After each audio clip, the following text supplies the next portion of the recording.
Hello, and welcome to Church at Home for this feast of the Most Holy Trinity. Father Ed Estock here. Father Joshua Trefny. And Father Michael Pitkosik. We are honed in on a statement from the first reading, and it is delight. Yeah. There's an aspect in towards the end of that reading where it says that the Lord delighted in me, and I played before. There's a playfulness of the Spirit before the Lord, over the earth and in front of the Lord, and that relationship between the Father and the Spirit in creation, and the relationship between them leads to the Father's delight. He sees and is joyful at what is going on with wisdom. And so there is that relationship leads to delight, and that's kind of what we zeroed in on, because that's what happens in a community that is thriving and loving and in communion with one another as well as with God. People delight in one another. We don't just focus on the difficulties, the thing that irritates, the painful experience. Instead, we move past those things and we delight in one another. And I think as we close in on Founders Day here for the parish, that it calls us to remember that we delight in one another and in those that we serve. And I think that there's a very vibrant sense of that active delighting in the other that's going on in this parish, whether it's a prayerful ministry like the Legion of Mary, or if it's a service, a service ministry like feeding the hungry. There's just so much joy and delight, which is a God-like attribute and I say that to the credit of the parish that's going on in this community. Yeah, it's beautiful. Father mentioned the Founders Day.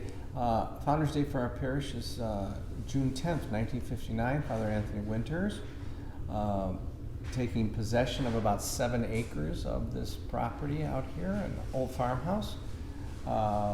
And so that reference to taking delight in our loving relationships, and it seems to me what both the fathers have said here is pushing me to think, and even in our deepest relationships, if we are firmly rooted in the power and the presence of God, what we find is that what I delight in about my relationship with you is not your friendliness and not your kindness and not your generosity and creativity and your sense of humor, which it's all of that, but all of that puts me into the delightful presence of God, who is love.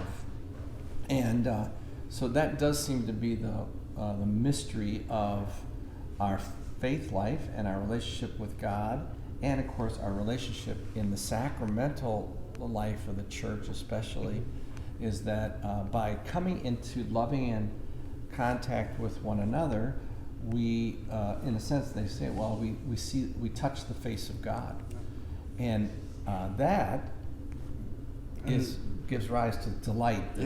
And we it's kind of like, well, okay, fine, delight's a nice thing, but why does it really matter, right?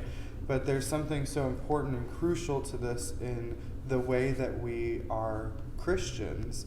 If we are living like Christ, then we should be delighting in the Father, and the Father should be delighting in us. And that delight should be a witness to that relationship. Mm-hmm. It is a product, it's a fruit of that relationship that we share with one another and with God. And so that becomes a tool for evangelization. It becomes an access point for other people to experience what it's like to have a relationship with God. Pope Francis tells us in his encyclical, The Joy of the Gospel, that it is not it's not like a severe attitude or having all the right words to say or to do everything exactly right that is going to convince people to be Christians. the most powerful witness to the Christian faith, the most powerful tool for evangelization is joyful Christians, delighting Christians. And so it's important that we cultivate this attitude and relationship. And I think there's something of a personal challenge, a vocational challenge in that, because true love delights. Right. And if you're only responding to somebody or only enjoying their presence when they're entertaining to you, when they're funny, when they're, whatever the case might be, when they're pleasing to you, exactly, that's not necessarily love. And that's not how God responds to us. You have to delight in the other person, the good, the bad, the ugly, the warts and all, and go the extra length for them and be there for them. I mean, true love will respond to them in every need, in every case, and will delight in them, not only because they're funny, because you like them, because you share interests, because they're pleasing to you, but because of who they are. So we may, in our ongoing spiritual journey, take into consideration this aspect of delight, and so I might say test out what we're saying. What is it in life? What relationship in life brings you most delight? And once you arrive at that answer, to what extent is God the source and the foundation of that relationship?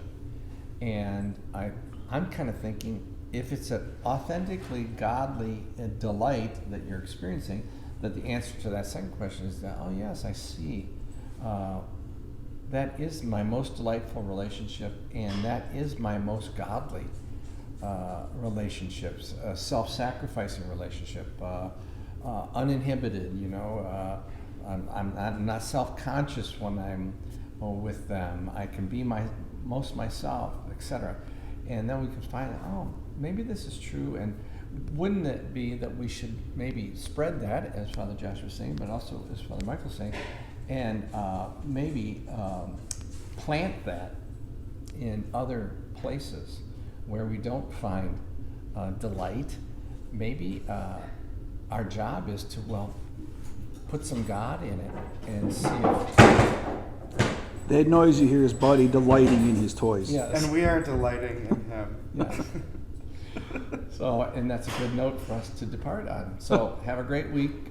Be delighted in the Lord's presence and in the love of your lives. And we'll see you in church. Huh? God bless you all.